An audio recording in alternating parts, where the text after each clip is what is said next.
All right, moving on to Ray J. Can't believe we're talking about Ray J and Kim Kardashian and this sex tape years later.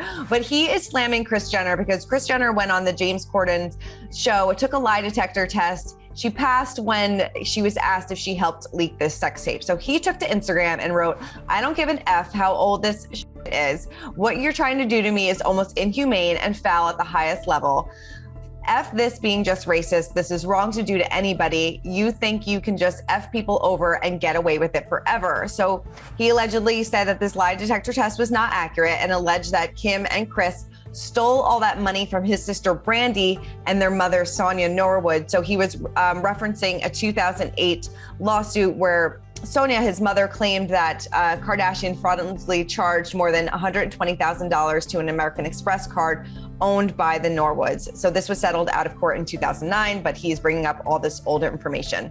So he later posted a 44-minute video on Instagram claiming that he had receipts that Kim and Kris were involved in distributing the tape. He also alleged that there were different tapes rather than just one. So this tape was released back in March of 2007. Kim filed a lawsuit in February of that year against Vivid, who released the tape, claiming that she didn't authorize the release. The case was dismissed in April, and just 4 days later, Kim got an email from Vivid on sales numbers. So I don't know. I mean, do you think Ray J can take legal action against the Kardashians if he can prove that Kris is lying? Oh my God, Christina, there's so much going on here. Let's just start with the lie. With a lie detector test. You know, so I'm a former federal prosecutor. I used to work with the FBI. We would conduct these tests all the time. I can tell you, they're junk science. And there's a reason that no court in the country will allow a lie detector test to come in as evidence, because they're just not reliable, even if the best of the best are conducting them. But, you know, we're really going kind of way back, and we're talking about a leak from 15 years ago. And it kind of reminds me recently of Amber Heard, right? If, you know, there's video on your phone and it makes its way to TMZ, either you did it or someone working for you did it. And obviously we're talking about a very intimate situation with Kim K and Ray J. Somehow that video got out. So even if Kris or Kim is saying, I didn't do it, I didn't leak it, well, certainly someone that had access to you and that video did it at your direction. But the reason we're seeing this come up now is, you know, the statute of limitations is the legal side of things, right? For defamation is 1 year. So whatever was said 15 years ago, you can't file a lawsuit on that in California. But if something new is said, guess what? That opens up the statute of limitations for a potential defamation case.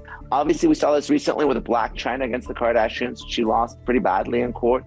Question is Ray J actually going to pursue this, or is he just going to let it go? Yeah, I mean, it is interesting that he would still but I guess it still comes up. They were on their Hulu show and they were talking about it then. I mean, Kanye kind of brought it up. And I mean, what do you think Ray J is hoping to gain from this? Do you think he's hoping to just clear his name? Do you think he's hoping to get some money from the Kardashians? What's kind of do you think his end game is?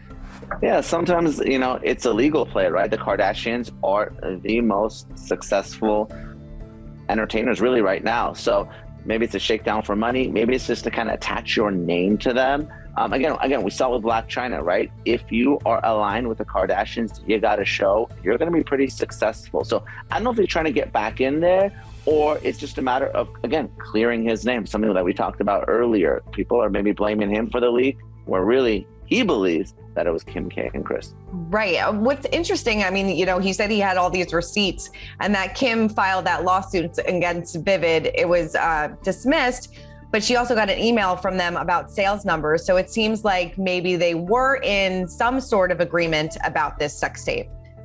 The bottom line is this, and whether something Kanye said or folks who are watching, one of the reasons Kim Kardashian is so successful is that sex tape. That's just the reality of it. So whether it was her, whether it was someone acting in her direction or someone stole it, that really sort of launched her career. Obviously the show as well, but I mean, if you separate kind of the legal side of things, I don't think Kim Kardashian is complaining that this sex tape got out because it really caused her to be a huge success. Right. I mean, it kind of reminds you a little bit about Pam and Tommy. I don't know if you watched the show. I mean, because they were kind of backed into a corner to release this sex tape. I mean, we don't know the ins and outs about why this sex tape was released through Vivid, if they were backed into the corner, that, you know, they were getting a lot of money for it, what kind of happened, but it kind of reminds you a little bit of that as well.